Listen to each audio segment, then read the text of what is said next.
For this Fantasy Friday, I want to paint these guys. Portobello and the Hat Maker. And the Hat Maker's workshop / living situation. But before we do that, this is the last page of my sketchbook. So I kind of wanted to go through my sketchbook and show you what I've done this year.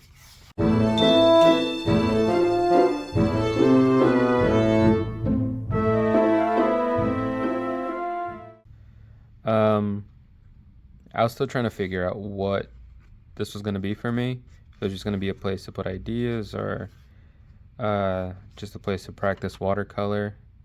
And it became a little bit of everything. As you can see, just from the first few, I was really using just to kind of practice my landscape painting and my watercolors. And I do like how some of these came out, especially things like this little detail, the little tiny lighthouse in the back. But as I kind of went on with it, I started experimenting more. And I think I wanted to do something that went back to my illustration style. I think a few of you might have seen this video of the one I see. So this kind of brought me back to a little bit of that. And then also this is just me putting down some ideas for a book I'm working on.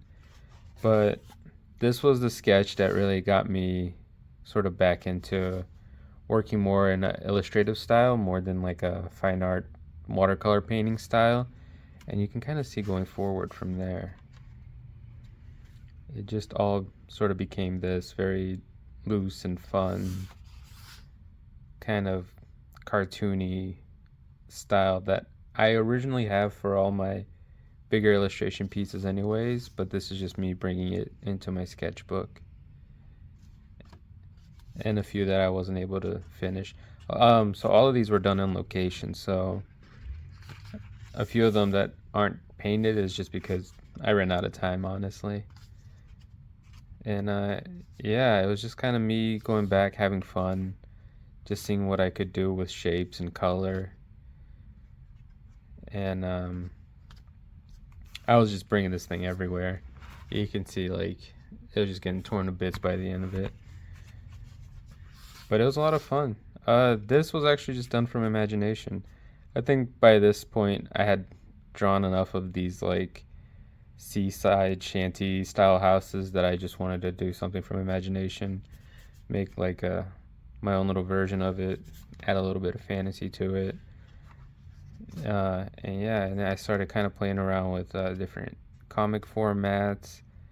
I really like doing this. So my next one was an even bigger comic format, and I think a few of you have seen that here on YouTube too, where I'm just really letting my imagination go wild at this point. And then that's what I did. Well, I skipped a page just because this would have been the back side of that. That's what I did with this. That's what I'm going to be painting today. I also have a story that's going to go along with it, with Portobello and the Hat Maker. And yeah, let's jump into it. Oh, before we do, I actually have a couple of sketchbooks. So I bought the same one since I needed a new one. This Pentelic Aqua Journal. That's the one that I've been using this whole time. And oh my god, I love this paper. It's such nice paper. I did have like one of the Moleskine ones before, and like it was fine for what it was. Like the paper's pretty nice, but I think this is the one, not 140, but I think this is 90-pound paper, because it feels like it's a little bit like thinner paper. So I think that this might be 90-pound paper. So I bought another Pentelic one, Aqua Journal. This is the 5-inch by 8-inch journal, just so I could do more of this. And then I was just kind of out shopping around town, and I saw this, I've never even heard of this, Viviva color. Yeah, and I really love the paper inside, and this is another 140-pound paper. And it's pretty cool because it's got this little a squared off edge where you can just take the paper right off, so it's glued on there and it's not like sewn on there, and the paper just looks really pretty. So I kind of just want to try this out too. I've been kind of in my trying out different sketchbook phases, so probably be doing some of that for the future. But yeah, let's jump into painting that, and also I got a little story to tell you guys about those two. So yeah.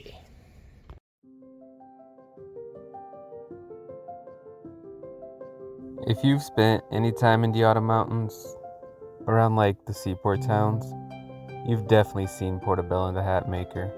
They're always strolling from town to town, especially around like late spring to early winter, selling odd hats meant to do all sorts of odd things.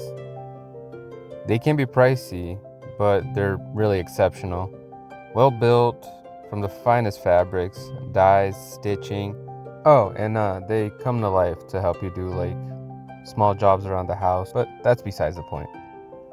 What's really important is that they come in so many different colors. Now, as for Portobello, people who know the hat maker know that that pig is his most prized possession. Now see, Portobello, he's not really a pig. He's just the most realistic thing that the hat maker's ever made.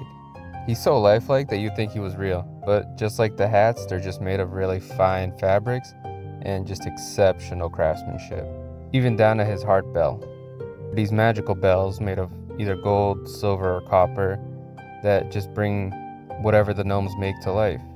It can be tricky gnome magic, and they're really the only ones who know how to make it.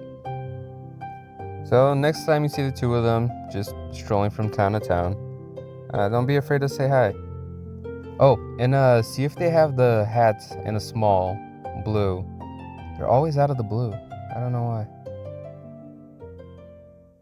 So yep, that's Portobello and the Hat Maker, all painted and all done.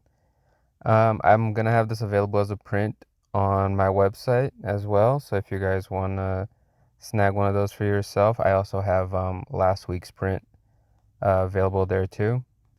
That was the mouse that lost his little staff, my little magic mouse dude.